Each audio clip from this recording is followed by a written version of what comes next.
Packing laundered items. Prepare the materials needed. Check and gather the items that needs to be packed. Check the items against the item list.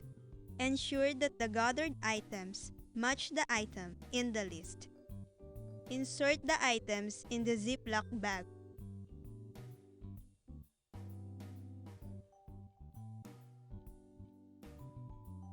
Insert the thank you note and billing statement. Close the Ziploc bag.